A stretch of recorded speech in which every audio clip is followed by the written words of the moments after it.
Welcome, my friends, to live streaming coverage of GP Prague. A great pleasure to welcome you back to the tournament floor. You can see there the players shuffling up, getting ready. And we've got Pierre Sommen facing off against Jonathan Anghelescu there. These guys sitting at 5-0, and you'll be in the very capable hands of Simon Goetz and the slightly less capable hands of Riley Knight in the booth here to guide you through this. Simon, you've got the lists in front of you. What are we looking at this time, my friend? Pierre Sommen is playing Shardless Sultai. Shardless Sultai? With a heavy black component, 2 Hymn to Targ and 4 Liliana of the Veil in the main deck. All right. He's facing off against Jonathan. And what does Jonathan have? He's playing Emrakul's and Grizzlebrands. So Sneak and Show is the deck that he's on here. Not only Sneak and Show, but also Omniscience. Oh, geez. So Omnitel here. It's Omnitel with Sneak Attack or Sneak and Show with Omniscience. Okay. You can choose, but it has Omnitech. both. I haven't seen this particular combination. Sneaky-shins. I don't know how we're going to call it, but I'm sure we'll find a way. You can see some basics coming down for Jonathan here. As Pierre's going to crack a Verdant Catacombs, I tell you what, though, Shardless Bug, Shardless Sultai, whatever you're going to call it, a great deck, and I love it. Got game against the entire format, and I especially love seeing these Hymn to Turax, because I tell you what, you feel like such a dirty boy when you flip those Hymn to Turax off the Shardless Agent. It is filthy to be able to do that. It's also completely legal to just cast them on turn 2. You could also do that. That is also an option that's available to you. But Hymn to Turax, I think, gives the Sultai deck a lot of game against these combo decks that it traditionally has struggled with in the past, Simon. Yes, and honestly, I'm not so sure if the inclusion of Omniscience in Jonathan's deck changes the matchup dramatically, because letting a show and tell resolve is a huge danger for Pierre anyway. Yeah, this is why, the Shardless Sultai deck, it is a value-oriented deck. It looks to, cascade into stuff like Ancestral Visions and whatnot, but it still has to play 4 Force of Will. Sometimes we see just 3, but this is the stopgap. This is the pressure valve against these combo decks, Simon. Yes, and I know there's some people advocating playing only 3 forces, but the fact that you can pitch excess ones to the others is a really good indicator that you should be playing for. Pretty strong argument there. So what? I mean, we talk about the value-oriented approach that they're taking. Here is the Hymn to Turax. It is the Wolfed Hymn to Turax as well, the best art of the Hymn to Turax. But it's going to be spell-pierced by Jonathan here. So Pierre not going to be able to tear apart his hand just yet. But Simon, I'm interested to hear your thoughts, mate, because the Shardless Bug deck, it gets compared to Jund in Modern. What is it trying to do? What is its game plan? I mean, is it just it doesn't automatically win when it cascades into Ancestral Vision? No, so but what's it attempting to pull together? The main idea is that you just outcard your opponent, making 1-for-1 trades like Wasteland and Abrupt Decay, just favoring you in the long game. And there's not too much in the format that you cannot stop. Here's a sneak attack now for Jonathan, and I agree with that. Again, it's one of these like 52% decks, right? It's got a 52% matchup against more or less everything. It doesn't crush any decks, but it doesn't get crushed by, well, arguably doesn't get crushed by too many. Yes, but now there was apparently no force in Pierre Sommen's hand. He didn't fight against that sneak attack, and now I'm honestly a bit scared already if Pierre can sustain this. So here is a Wasteland, not so good against opposing basics, and it's Shardless Agent. Oh, and just off the top, just how they write it up. There you go, an Ancestral Visions. So the best Muldrift you've ever seen. But Jonathan might have something to say about that as we see Pierre Sommen draw 3 cards. So that's going to resolve there, that Ancestral Vision. With 8 cards in hand now, Sommen's going to have to discard, but still, that's a great hit. Would you have rather hit Naturalize? Naturalize wouldn't have been too bad. Yeah, Abrupt Decay sort of not so good against Sneak Attack, and that's often the removal spell that so many black-green legacy decks rely on. In a certain way, the four casting costs of Sneak Attack are an upside. Yeah. A lot of times. We don't see this just in Sneak and Show. We see cards like Jace the Mind Sculptor. We see cards like Garrick Relentless just because of their resilience against Abrupt Decay. So, Jonathan in a position now to really abuse the cards that are on the table. Pierre Sommen is going to have to kind of hope to fade a few things here. The fact that Jonathan's casting Brainstorm is, well, it could be good, could be bad. Means maybe Jonathan's looking for the cards to put in. Maybe Pierre is going to miss them. But all the same, maybe he's going to dig and find them. Jonathan has a basic mountain in play. He has the sneak attack that's impossible for Pierre to deal with unless he has maybe a Miser's Maelstrom Pulse, but I don't think you can afford to main deck these kind of cards. Well, no, often what we see in the Shardless Sultai list is 1 or 2 flex slots. You know, we see maybe a Thoughtseize, maybe a Toxic Deluge, often a Maelstrom Pulse, but this is one of the cleanest lists I've ever seen. 4 copies of all of the creatures, including Baleful Strix. I think that's a concession to the rise of Elrazi decks. Also for Liliana. And for Liliana is not something we see very often. Usually it's a sort of a 3-1 split between Liliana and Jace, or a 2-2 even. But right now, I mean, yeah, Pierre Sommen is playing really clean numbers here. Which I think is a good idea. So you don't go to a Legacy tournament intending to beat all 25 decks you're going to play against in 9 rounds. Instead, you make a list and you say, I want to beat these decks, and I accept the fact that I'm weak to the rest. Yeah, and with stuff like including him to Turax at the expense of Maelstrom Pulses means that, you know, your matchup against stuff like Elves gets worse, whereas it will improve your matchup against stuff like, say, Storm. Yes, but and at the same time, him to Turax is also not a terrible card against I mean, a non-combo It's deck. never bad, right? Exactly, but if you have a Maelstrom Pulse in... there's just some matchups where you actively don't want it, and I think Pierre wanted to not have these kind of cards in his main deck. Cards that perhaps were a little bit of a liability, yeah. Although with Liliana, I think you can get away with a few bullets. You can see the sun coming out through the sunroof here in the exhibition center we're playing. I have to say, one of the best presented GPs I think I've ever attended. Tournament center really pulling out the stops here. Lots of room, well ventilated. Lots of sunlight coming in through the roof, the skylights as well. Unfortunately, a bit of glare on the cards as well. I have to say the image was better before the sun came out. Yeah. So I'm not happy about that sunlight. No, go back behind the clouds, old mate.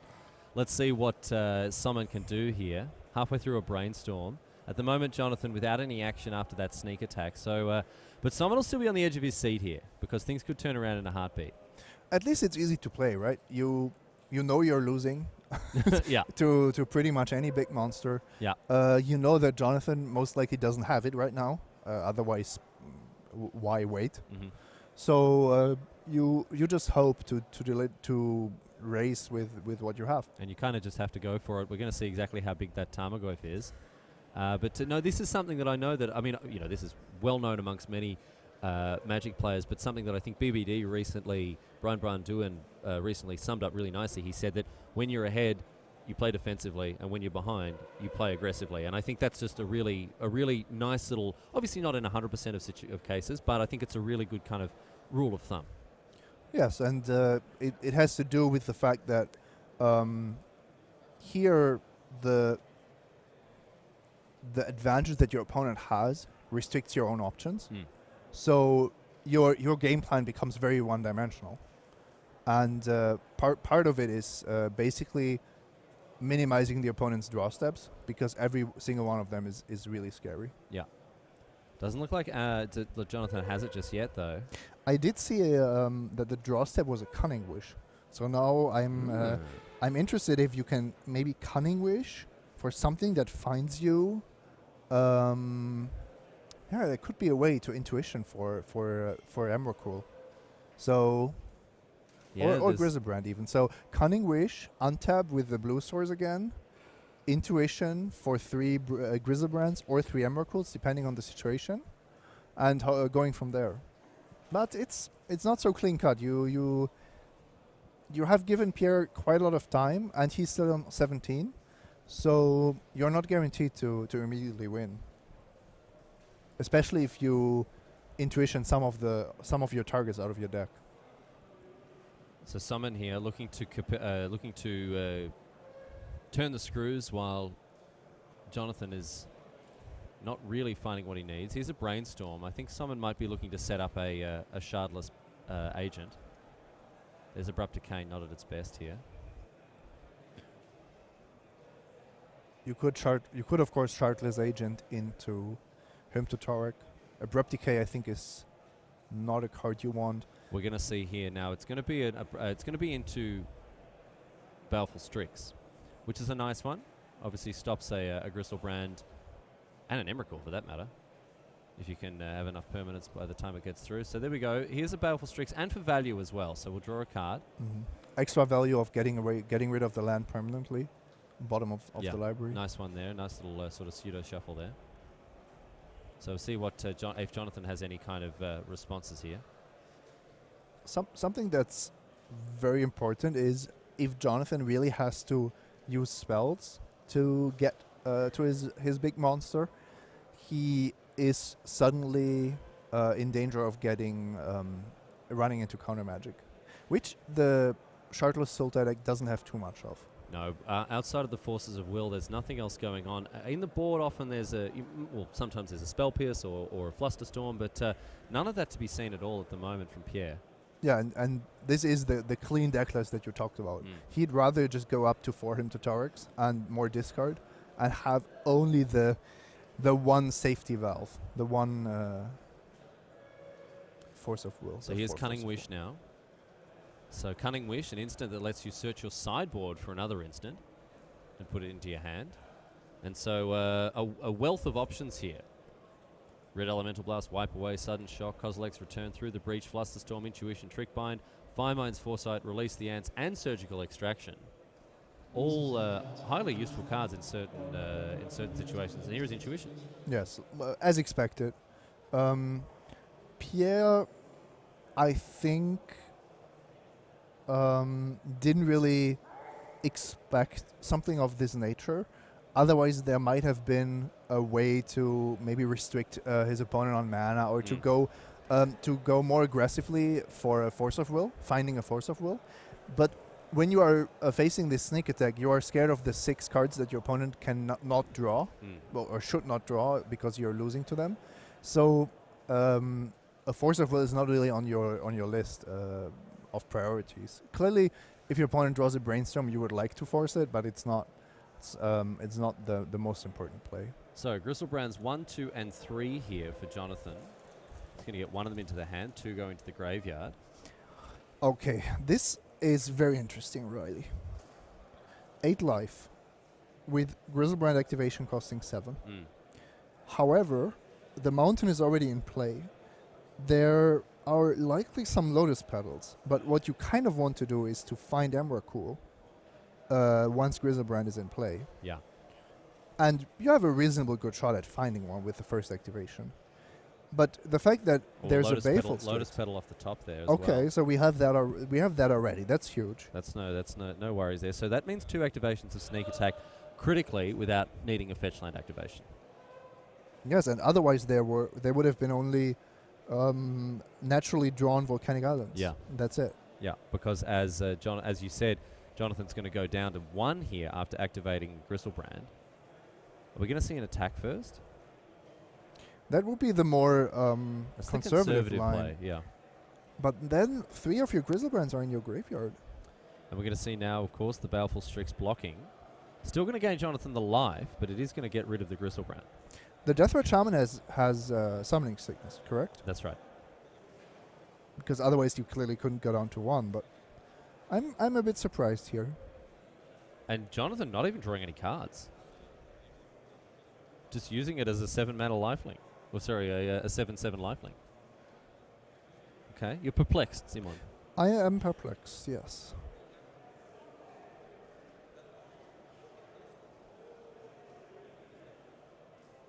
So Deathrat Shaman, I think that Deathrat Shaman had Summoning Sickness. Maybe it didn't, but I was pretty sure that it did. Not exactly sure if that's right there, but the game's continuing. No, anyway. actually, there was a Brainstorm that was cast. That's why there was 4. That's why there was 4 mana tapped. Oh, look at this! A Hymn to Turak now. The second Hymn to Turak. It's going to meet a Force of Will, Force pitching Force. So in this case, it was actually not possible for Jonathan to activate the Grizzlebrand. But in this case, I don't understand why he even put it into play. I think you kind of had to use it try to use it as a blocker, maybe. Okay, speaking of a blocker, let's have a look at this. No, nothing. Just activate it. No, he's got nothing. There we go. So Jonathan whiffing after a very early sneak attack, unable to find the pieces that he needed to pull together a W. These guys are going to hit their sideboards. Pierre Sommen very happy to have picked up a win with Shardless Sultai. His sideboard, again, very clean cut. 2 Pithing Needle, 2 Disfigure, 2 Toxic Deluge, 2 Leyline of the Void, 2 Hymn to Turak, Forest, Umazawa's Jitte, and 3 Thoughtseize, rounding out the 15 here. Often we see with Shardless Sultai the sideboards wildly diverged, and this is the best thing about playing these 3 colours. You can add to anything. Yes, and I really like Pierre's position here with that much discard against Sneak and Show. It should be a good position to be in. Well, we'll check in with this game before very much longer, but right now it's time to check in with a Pro Tour champion, Alexander Hayne, ranked 15th in the world, made the trip out here, of course, to battle hard with his legacy deck. Anton Karlinski, on the other hand, is playing Elrazi as well. We've seen a couple of Elrazi lists already this week. And both these guys are 5-0, so they'll be happy with the way their tournaments have started. Hayne looks to be playing Grixis Delver here. Or it might even be 4-color Delver.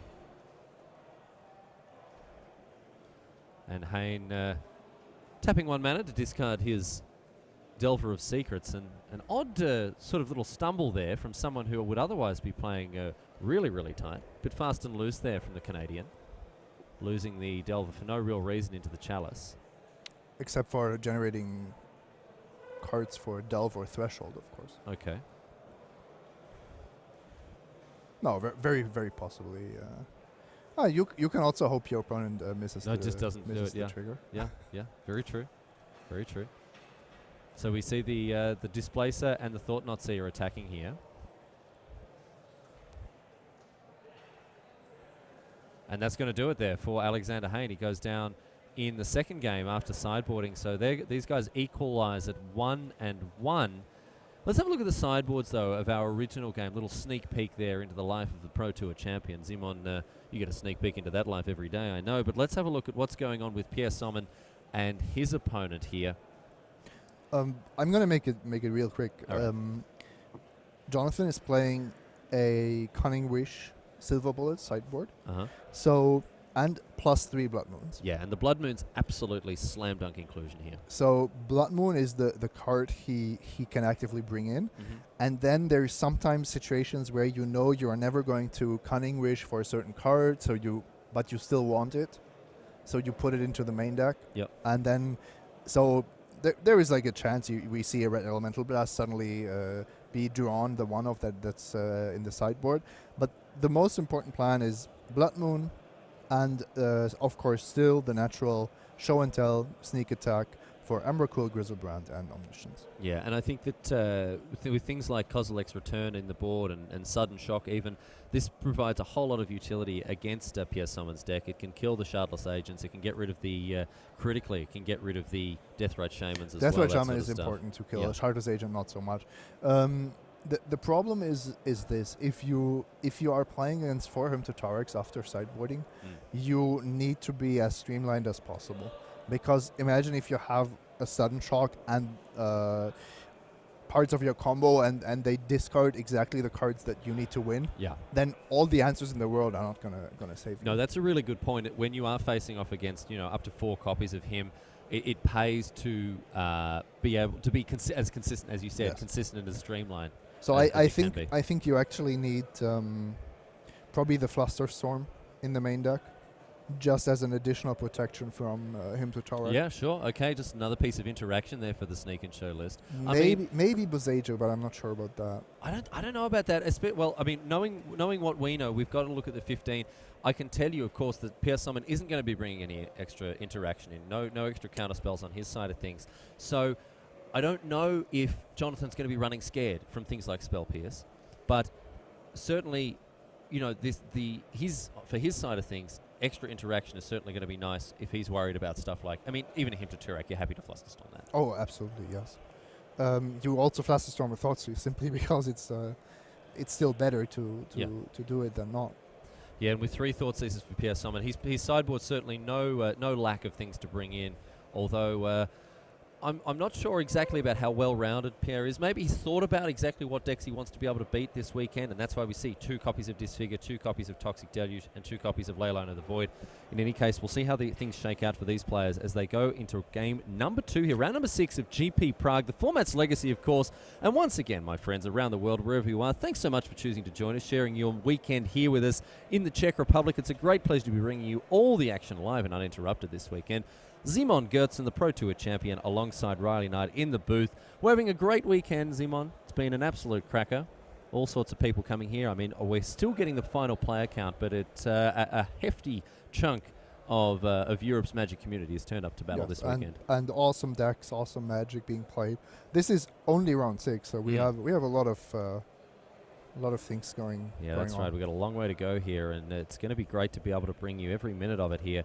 Pierre Sommen looks like he's down to 5. Is that the case? Yes. Scrying here. Let's see what he does with this one. We might also see Pithing Needle from him as a way to stop sneak attack cold. But he doesn't know about the I think he knows about the Omniscience because he saw Cunning Wish game 1. Yeah, I think that sort of that hints towards the release the ants plan there. Yes. So in this case, but he also saw the sneak attack, so he knows that it's kind of some kind of hybrid sneak and show Omniscience deck. Ponderino here for Jonathan. And he's gone the big shove. Oh, no, that was after the Volcanic Island there. So draws a card, and it's back to Pierre. With the Verdant Catacombs, Pierre has found his second land. Tarmogoyf, Liliana, Force. Yes, not a bad hand, but certainly needs some more. Jonathan misses his second land drop. Wow, okay, so Pierre Sommen after a mulligan to 5. He'll be very happy to see that. He's going to look to put some early pressure on with the Tarmogoyf. There's the Pithing Needle you mentioned, Simon. That's been brought in. A nice clean answer there to the sneak attack. So I think Pierre, with the low number of cards, doesn't want him to Torek. He just wants to get pressure onto the board as quick as possible. At least that's what I would expect. All right, well, let's see how he goes. Oh, yeah, it's him to Turak. Okay. I don't know. I don't like this. Even less now that's been spell pierced. Tarmogoyf would have come down no worries there. Yes, I mean, this. I don't want to be too results oriented, but the thing is, your opponent doesn't have land, so you know he's on 7 spells, and the likelihood of him to Torek, even if it resolves, to hit the relevant cards, very low. Is just really low, and you still need to put a pressure on to put a clock on your opponent. So I just play a Tarmogoyf there. So Jonathan did draw 2 lands just now with the Brainstorm. I think it might have even been 3. So I think it was City of Traders, a basic, and now and a Volcanic Island. Did he top deck the Brainstorm? He might have been also sitting on Spell Pierce Brainstorm and just passing the turn. I think that makes the most sense there. Yeah. So we see the Brainstorm resolve, and we're going to see another land. Here is another Volk there. So Jonathan's mana trouble seemed to be over as Sommen draws a Force. That's a nice one. Yes, that's a very important draw. I guess any blue card would have done the trick. Emrakul off the top for Jonathan was put there before, of course, and here we have now Show and Tell. Got to force that. Yeah. No way, no how is that resolving there for Jonathan, as we see Force of Will cast. Although he could have some kind of response, maybe the Red Elemental Blast. Haven't seen all the cards in Jonathan's hands, and he does have a lot of them. But maybe. No, there it goes. Okay, so Pierre will be breathing a sigh of relief there, because he at the moment is in the driver's seat.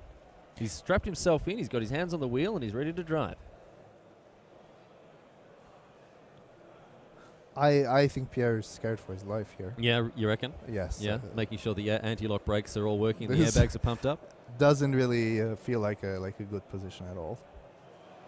You have your opponent on 20. How many turns do you need to win here? Oh, mate, well, he's just doubled the clock. There we go. Here's the T-Goif. The fact that Jonathan now found his lands is, I think, problematic. Yeah, I think that was what, I mean, Pierre maybe, he could sniff a little bit of hope on the win, but after Jonathan's just gone land, although that City of Traitors means that there is another, I think it's another basic in hand that he's not going to be able to use. Oh no, there we go, so that is the mountain there. Okay, but this gives him 5 mana this turn. And another Sneak and Show, okay. This plays around... Show and Tell, I should say, I'm very sorry about that. And it is an Omniscience. Okay, here's an Emrakul. Trigger.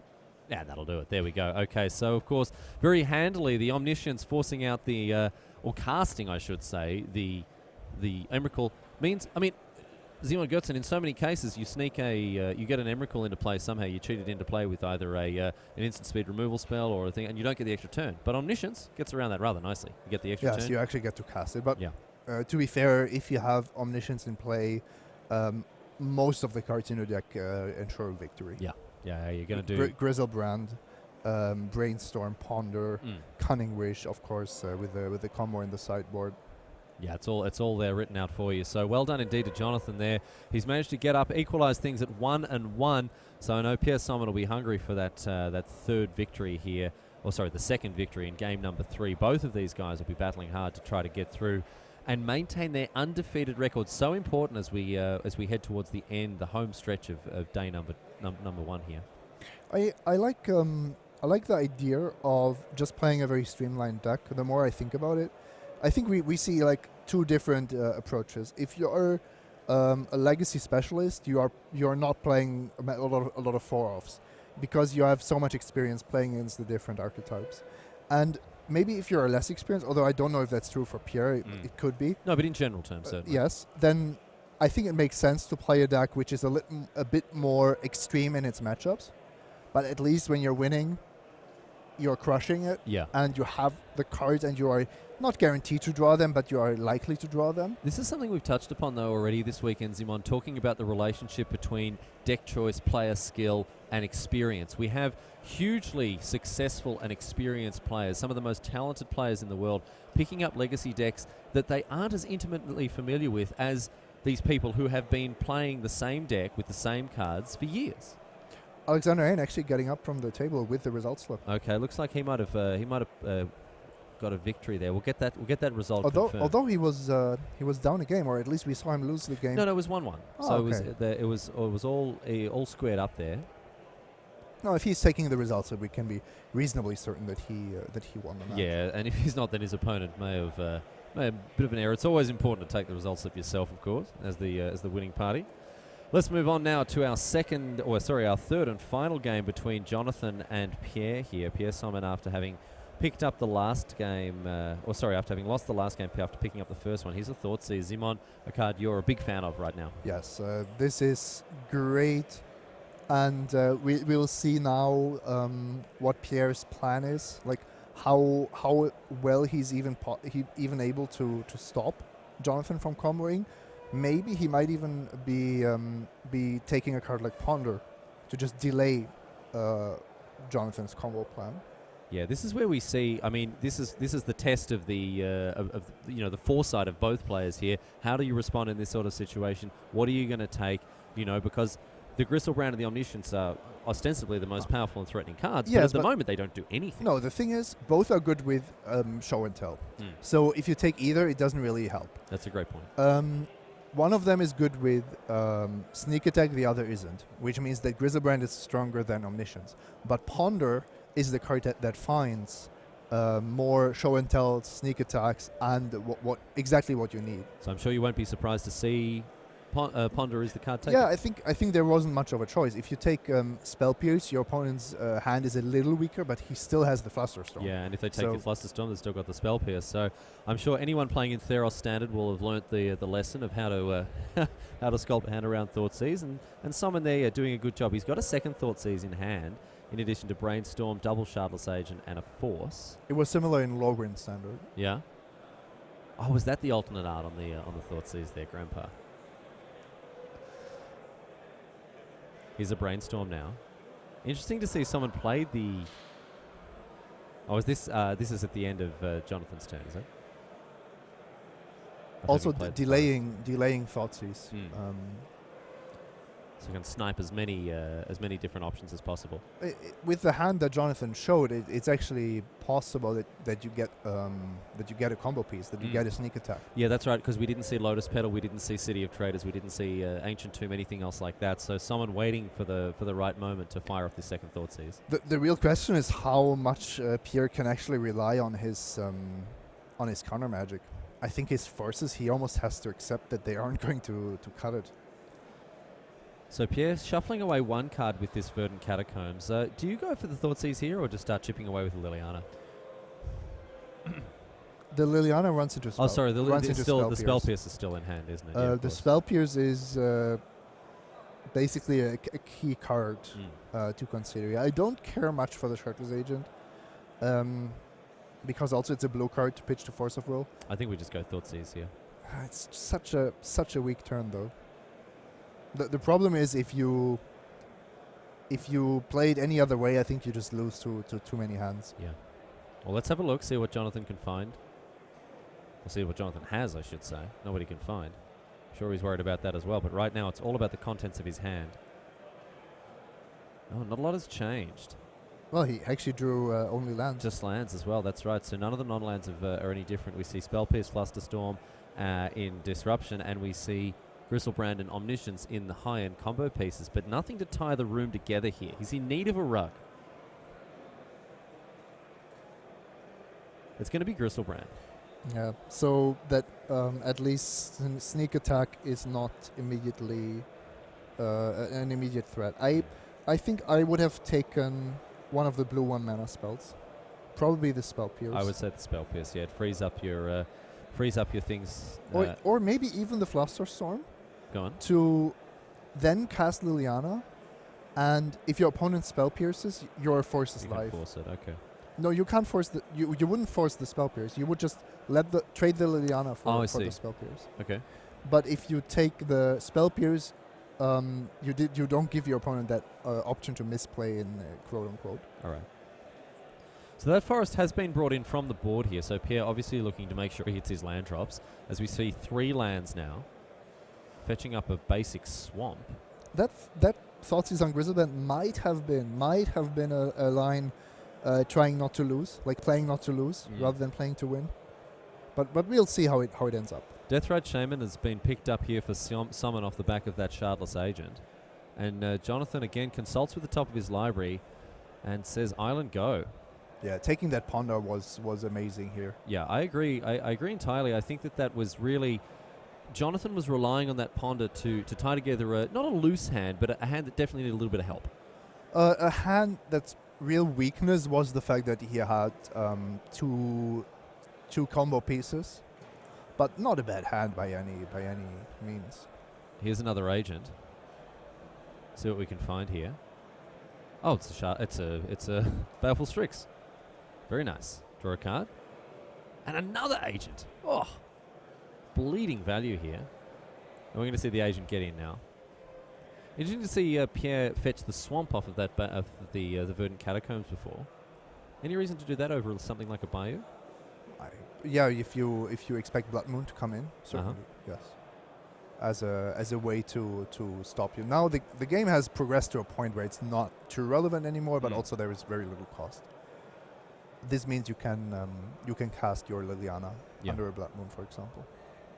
And honestly, Jonathan's... Not Liliana, you could cast an Abrupt Decay. Oh, I mean with the Deathrite Shaman. Oh, the Deathrite Shaman, of course, yeah.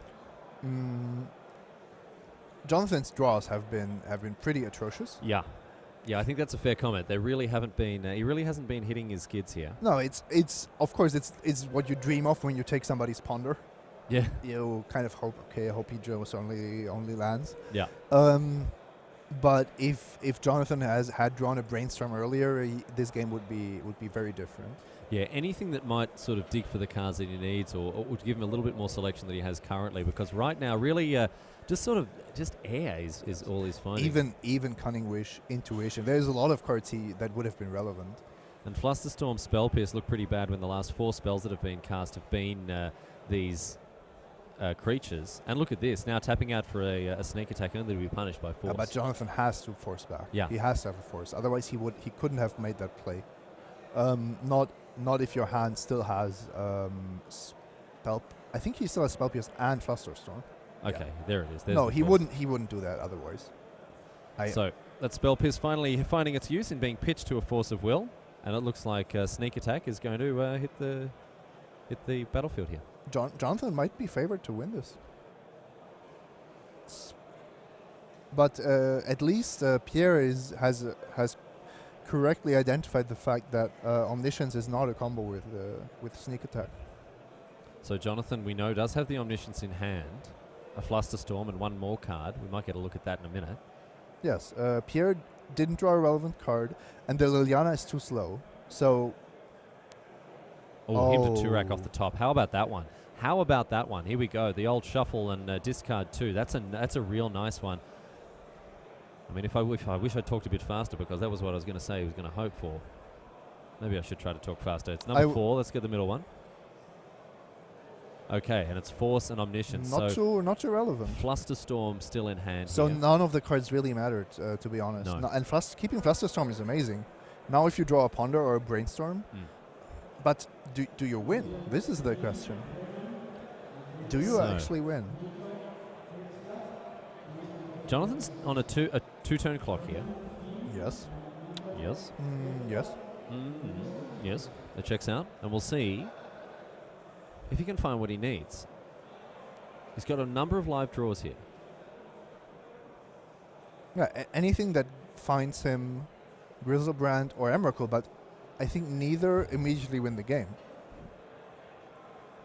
No, that's true. A Griselbrand would go a long way in helping things out, but all the same, yeah, there's no sort of instant win card here. And then again, I don't think you would play the Griselbrand as an offensive card, but rather you would try to block a Shardless Agent with it, gain the life, and then get at least 7 cards out of the deal. So, Jonathan down to 7 now, thanks to the Deathrite Shaman. I mean, all we're saying is it's irrelevant if Jonathan didn't just top deck. Yeah. Hasn't found a whole lot here. Pierre Sommen, Liliana the Veil in hand. One other card. It might be another DRS. I didn't quite get a look at it there. It is. Polluted Delta, Deathrite Shaman. Oh, mate. How good am I? One of my key skills is identifying magic cards by the top left corner of their art.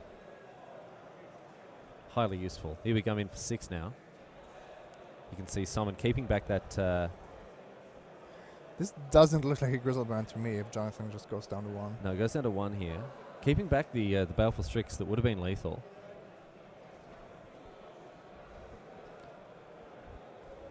And in your upkeep, I will activate Deathrite Shaman, and that'll do it. There you go, a handshake from Jonathan. Well done to Pierre Sommen. Tight play from him, playing a deck that... you know, if you are able to maneuver yourself into a good position and play, and I mean, very defensive play, I think, as well. It was fair to say from Pierre there.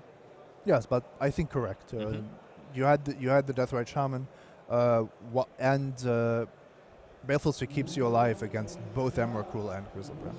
Let's have a look now at our third game. These guys have been moved over to the table so we can get a good look at what's going on here. Leo Schulhof on Blue-Red Delver. His opponent Kowalski playing Grixis Delver. Blue-Red Delver, a deck that we mentioned before, Zimon, hasn't been at the top of the Delver heap recently. Grixis certainly occupying that position, or Sultai. But often the real boon for the card, as we see in this list, Price of Progress. Yes, and it's... You have to take this deck seriously. We know how good Prowess is on basically almost all the cheap creatures that they printed with the ability. And yeah, only 3 Price of Progress, but if it hits, it hits hard. Ponder here for Leo Schulhof. So just to give you an idea of what's going on in this deck, it is a sort of it's a burn deck more or less. Well, not quite, but it's got Lightning Bolt, it's got Chain Lightning, it's got Price of Progress, and then in addition to that, it's got all the good blue stuff: Force of Will, Brainstorm, Daze, Delver of Secrets, of course, and then Monastery Swiftspear to help you get across the line. Storm Chaser Mage as well, a 4 of in this list. What are your thoughts on that? That's surprising to me. It is kind of expensive. 2 mana, 1/3 that with haste and prowess and flying as well. But on the other hand, Prowess in a format like Legacy is it can just be absurdly powerful. Yeah. I honestly think it might be easier to win with Swift Spears and Storm Chaser Mages as opposed to a card like Thing in the Ice. Yeah. Because you will always get value from the Prowess triggers no matter what. Rather than just getting swords in response to the last trigger there. Storm Chaser Mage, another card. I mean, something that I want to point out here is that these Prowess cards become so much better in multiples. You have 2 Monastery Swift Spears, or you've got a Mage and a Swift Spear out. That means that every Prowess trigger is counting double. It's doing two extra damage instead of just we all remember the time where these were both standard legal, and you would just get double striked to death on turn 4 or like. This is really interesting. So here is a Deathrite Shaman with a Chain Lightning being pointed at it. Kowalski has a Daze in hand, also a Spell Pierce. Exile your land, and we're going to see Spell Pierce. So he's holding on to a Daze, which could potentially counter a Delver. No land. That's not good stuff for Schulhof there. Kowalski will be looking to put some nails in this particular coffin as we see a Ponder. For Grixis Delver, of course, it's the usual suspects here. It's stuff like Deathrite Shaman, Delver, obviously, Ponder, Daze, Brainstorm. But we've got stuff like Cabal Therapy, which is a great combination with Young Pyromancer. Gurmag Angler also doing some work, and a single copy of True Name Nemesis. Against most decks, this is one of the more aggressive decks you can play, one of the cheapest decks you can play, mana cost-wise. And then you look at the other deck, and it's cheaper and more aggressive. So against Blue-Red Delver, Grixis Delver is more of a control deck. You want to stick a Pyromancer, you want to stick a True Name Nemesis, and ask the Blue-Red Mage how he plans to win. Tropical Island is one of the cards you see on the battlefield there for Kowalski. Playing in Grixis, there is still, of course, the green splash, and there are no prizes for guessing what it's for, of course. Abrupt Decay, an absolute house in Legacy. The fact that it can't be countered gives a lot of insurance, as we've said, to the black-green decks that want to get troublesome permanents out of the way. Monastery Swiftspear is going to get dazed. Daze against an opponent who's stuck on one with an active Deathrite Shaman. Yeah. But Kowalski didn't really have anything to write home about himself, but he just drew True Name Nemesis. Okay, well that's gonna really turn the tables here. That's a good amount of pressure. That Deathrite Shaman, obviously a very powerful card that many people will never underestimate. But True Name Nemesis is gonna really put this thing out of reach for Schulhof pretty quick. Kowalski doesn't seem to mind the price of progress too much. He knows he will be ahead in the race very soon. Here it is, TNN. But it's going to see a Daze as well. So Schulhof setting him back on mana again. And Kowalski with the option to force here. Do you force? I force, yes. True Name Nemesis is too powerful. And you won't really have anything you need to force anyway. The thing is, in this situation, I mean, let's just look at it objectively. That Force of Will means that you have a 3-1 with protection from everything, a Deathrite Shaman, 2 lands, to your opponent's nothing at all. Seems like a good position to be in. Basically, the Force of Will gives you a free True Name Nemesis in play. So Schulhof finds his second land finally. It's a Scalding Tarn, but 0 permanents in play. Just when he has only one land drop available, yes. Yeah, problematic. And you can't let Deathrite Shaman live for too long either. No, it's going to take over the game as well. Going to do sort of the little backup role there for the main performance put on by True Name Nemesis. One of those backup singers on the microphones going, "Ooh," while True Name Nemesis croons from the front. I do like Grim Lavamancer though. Yeah, a great inclusion. I mean, we've talked about how good Punishing Fire can be. This could turn the game around. Kill your Deathrite Shaman. Okay, you get 1 more activation. Now your clock is exactly 3 a turn, and I deal with everything else because I have an active Lavamancer, and I can cast my spells now that I'm drawing lands. And suddenly the prowess creatures on Schulhof's side look like they could be racing the True Name Nemesis rather easily. Yeah, especially if their Storm Chaser Mage is up in the air. One thing I would point out, though, is the fact that Gurmag Angler is a real issue here for Schulhof to deal with. Yeah. As we see Wasteland. Yeah, Wasteland is also... that's backbreaking. Look at that. So, exiling the Chain Lightning to do 2 to Schulhof here, and getting for 3 with True Name Nemesis as well. So, Schulhof under the gun once again. Another land for him, a Polluted Delta this time. So, Schulhof is at 15, is this correct, or already at 12? We'll see if it gets updated. Down to 12, as you said. Okay, so now 11. And we can't really. I can't really see the Death Wedge Hammond surviving this turn. There's another Volk. So Schulhof here really fighting very, very hard, battling hard to get back into this game. But that true name Nemesis is going to be really problematic. I'm still not sure if it's like he's certainly not lost against it. Okay. Kowalski has now only creatures that die to the Lavamancer and a 4-turn clock. 4 turns is a lot. Okay, here's the Ponder. It reveals, Abrupt Decay, Lightning Bolt, and an Underground Sea. Okay, now No, not so much.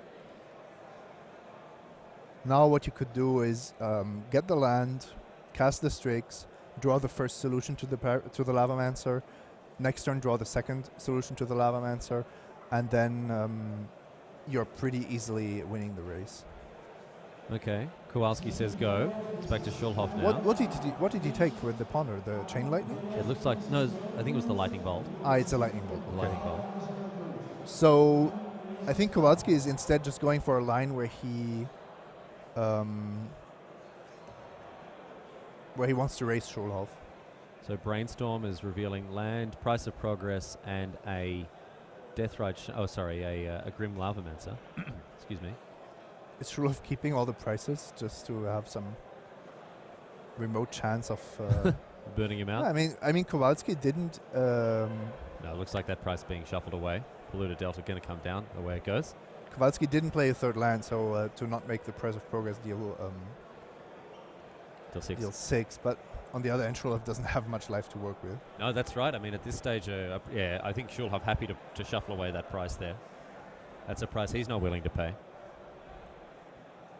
And now we see the Monastery Swiftspear. Everything a bit slow for the blue-red Delver deck. So get your hats because it's off to the races. In for 2 now for Kowalski.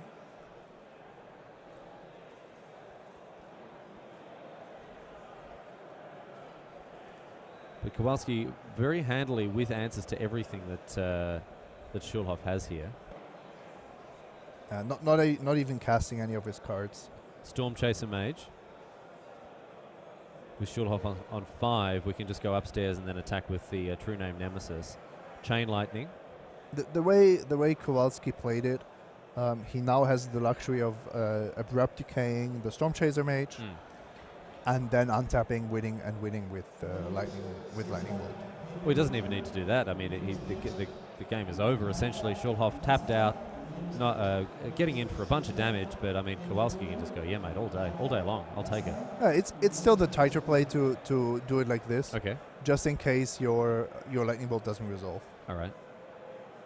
In case of a force, you should still cast the Abrupt Decay. All right. Well, that's the way we see it there. That's exactly how it goes. Here's another land, Underground Sea, and it's Badlands. Bolt you. And attack, and there we go. That'll do it there for Kowalski, picking up a win in very convincing fashion, although it has to be said, with his back against the wall for much of that game Schulhof's back against the wall after having missed many of his land drops. A very unfortunate way for his unbeaten streak to come to an end, but all the same, well done indeed. Full credit to him for going down swinging, but Kowalski continues 6-0. Got to be happy with that, Simon Götzen. I mean, can't get better, right? No, right, absolutely not. Kowalski, you can see a rapturous smile all over his face there. And that is going to do it there for round number 6. The action will continue from GP Prague, my friends, before very much longer, so don't go anywhere. Stick around. Plenty more Legacy to come. We'll see you soon.